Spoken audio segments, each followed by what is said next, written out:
soi-disant radiation de l'Assemblée nationale du Sénégal. Et enfin, vous me permettrez de communiquer sur la mairie de Dakar. Donc, sur le premier point, je voudrais tout d'abord présenter mes sincères condoléances à la famille éplorée de feu Bassirou Diop. Je voudrais, sur ce point, interpeller Monsieur le procureur de la République à Saint-Louis, parce que je ne fais pas partie de ceux qui croient que M. Bassirou Diop est mort à l'hôpital. Et j'insiste là-dessus. Et il ne faudrait surtout pas chercher à nous faire croire que M. Bassirou Diop est mort à l'hôpital. Je voudrais rappeler d'abord les faits. Les faits, c'est qu'il y a une autorité, et je prends tout le peuple sénégalais à témoin, qui s'est permise, durant la campagne, d'élever la voix pour dire que le ministre de l'Intérieur et le ministre de la Justice ne faisaient pas leur travail, au prétexte qu'on nous a accusés d'être à l'origine de certaines violences à Saint-Louis, que nous avons toujours réfuté. Et tous ceux qui ont suivi le procès savent très bien qu'il n'y a jamais eu de violence à Saint-Louis. Ce qu'il y a eu, ce sont des provocations. Et ce qu'il y a eu, c'est ce qui se passe quasiment dans toutes les campagnes électorales depuis que le Sénégal est le Sénégal. Ce sont des échauffourées. Et pour ça, parce qu'on a voulu faire plaisir au prince, on a décidé d'arrêter sur 41 convois, on a décidé d'arrêter qu'un seul convoi, sur 41. Et je voudrais dire qu'il ne s'agit pas d'une arrestation, mais plutôt d'une agression. Durant cette agression, l'objectif qui était visé, c'était de m'arrêter. C'était de m'arrêter, comme on a eu à arrêter en début de campagne M. Bougane Gueye Dany pour s'aborder et saboter la campagne de notre coalition Sàmm Sa Kàddu. L'objectif, c'était que Barthélémy Dias, tête de liste de Sàmm Sa Kàddu, ne puisse pas terminer la campagne et surtout ne puisse pas battre campagne à Dakar. Et pour ne pas battre campagne à Dakar, tous les moyens étaient bons et tous les moyens ont été utilisés, y compris les moyens les plus irresponsables et les plus inacceptables. Personne n'a jamais vu dans ce pays un Premier ministre, soi-disant, descendre dans les bas-fonds et décider de se comporter en gladiateur, parce qu'étant à court d'arguments. On n'a jamais vu dans ce pays des soi-disant responsables d'un parti au pouvoir menacer ouvertement qu'un candidat ne battrait pas campagne, ou que sa campagne, il déclarait que la campagne de ce candidat serait plus ou moins maintenant terminée. Alors ce qui s'est passé, c'est que les instructions qui ont été données étaient d'arrêter ce convoi et de m'arrêter. Parce que semble-t-il que dans ce convoi, il y aurait des armes à feu. Et ce convoi a bel et bien été arrêté, il a été fouillé de fond en comble et on n'a jamais trouvé d'armes à feu. Mais ce que je voudrais dire, et c'est le plus important, c'est que durant cette campagne, nous sommes peut-être la seule coalition ou l'une des seules coalitions qui avons battu campagne avec une équipe médicale et une ambulance médicalisée. Quand je quittais Thiès pour rejoindre Dakar,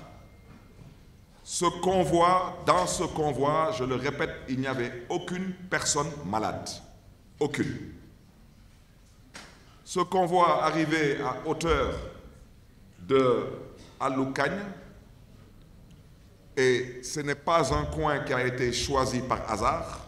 Il a été choisi à cause, un, de son isolement, et deux, à cause de l'obscurité. Ils ont intercepté le convoi par le biais des éléments de la brigade d'intervention polyvalente, avec des véhicules blindés, et il y avait plus d'une centaine d'éléments de la BIP, tous encagoulés, et ils m'entendent. Et nous n'avons pas communiqué là-dessus parce qu'on s'était dit que ce n'était pas la peine de verser dans l'émotion. J'accuse les éléments de la BIP, je le répète, d'avoir tiré sur les éléments de notre sécurité et d'avoir engendré des blessures, et ils m'entendent. Et le procureur de la République aussi, au besoin, peut me convoquer pour cela, parce que les preuves sont là, et les témoins sont là. J'accuse les éléments de la BIP d'avoir agressé les éléments de notre convoi, particulièrement les éléments de notre sécurité, avec une violence inouïe et une violence inacceptable.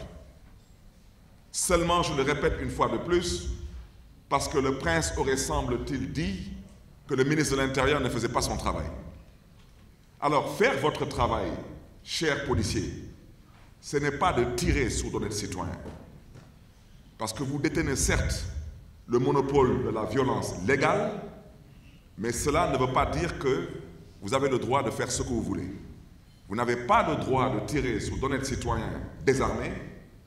Vous n'avez pas le droit de maltraiter et surtout pas le droit de torturer d'honnêtes citoyens. Et c'est suite à tout cela que certains de nos éléments de sécurité, et je rappelle qu'il n'y a pas que Bassirou Diop actuellement qui est souffrant. Aujourd'hui, à l'heure où je parle, apparemment l'administration pénitentiaire s'est ressaisie entre-temps et nous avons certains de nos éléments qui ont été aujourd'hui conduits à l'hôpital de Saint-Louis. Parce que la vérité, ceux qui sont arrivés tous à Saint-Louis mal en point, sur instruction, une fois de plus, de ce prince, qui considérait que M. le ministre de l'Intérieur n'avait pas assez fait son travail. Alors, ça, ce sont des choses à dénoncer.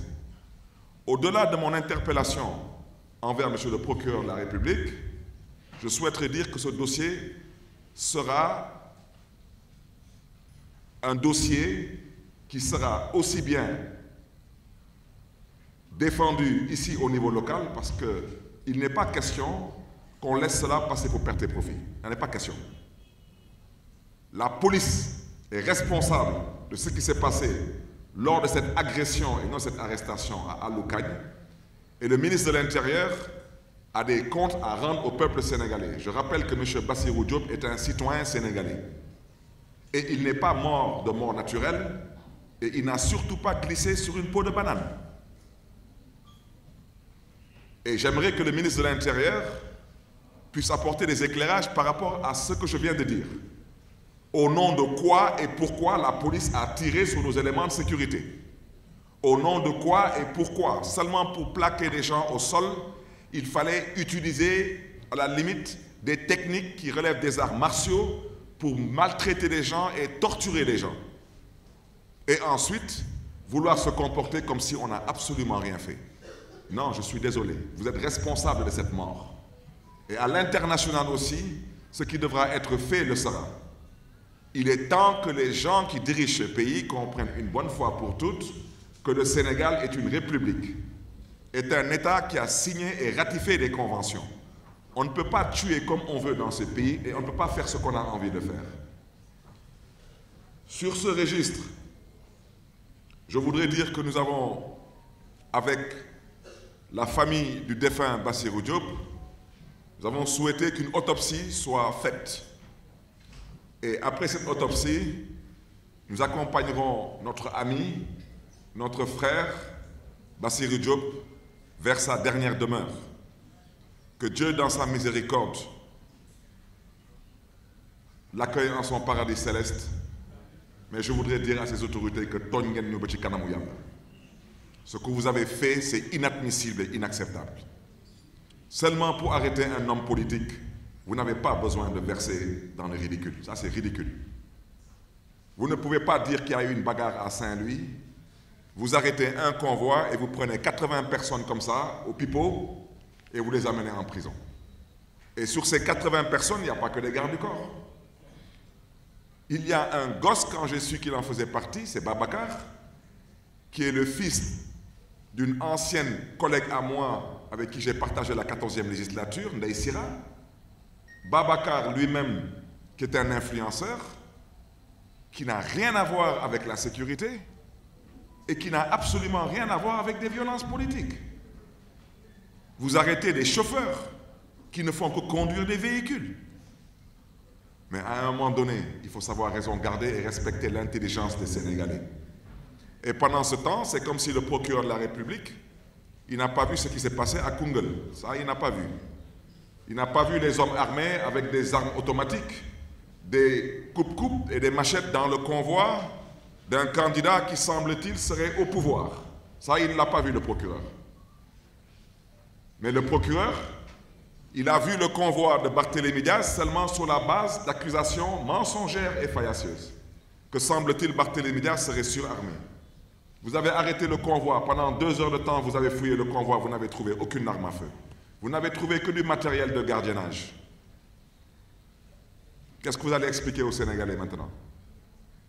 Et comment est-ce qu'on peut accepter de partir à un procès? Le procès, toutes les plaidoiries ont été entendues. Et le juge se permet de mettre en délibéré 1 mois et 4 jours plus tard pour un dossier qui est traité en flagrant délit. C'est scandaleux et c'est honteux pour la justice de ce pays. Et aujourd'hui, on nous demande d'avoir espoir en cette justice. On aimerait bien en avoir. Mais combien de Sénégalais aujourd'hui ont espoir en la justice de leur pays? On n'a malheureusement pas d'autre choix parce qu'on n'a pas ailleurs où partir.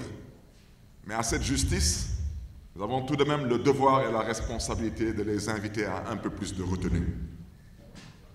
Soyez indépendants, soyez justes et dites le droit et rendez justice au nom du peuple sénégalais. Les 80 personnes qui sont à Saint-Louis n'ont rien à faire en prison. Ces personnes n'ont absolument rien à faire en prison. Ces personnes sont aujourd'hui otages parce qu'on a voulu arrêter un leader politique qui, par la grâce de Dieu, a réussi à ne pas se faire arrêter. Ce n'était que ça. Je voudrais par la même occasion aussi présenter des condoléances et dire que je serai à Saint-Louis dans la semaine pour aller présenter des condoléances à un autre de nos camarades qui malheureusement, le jour du pseudo-procès,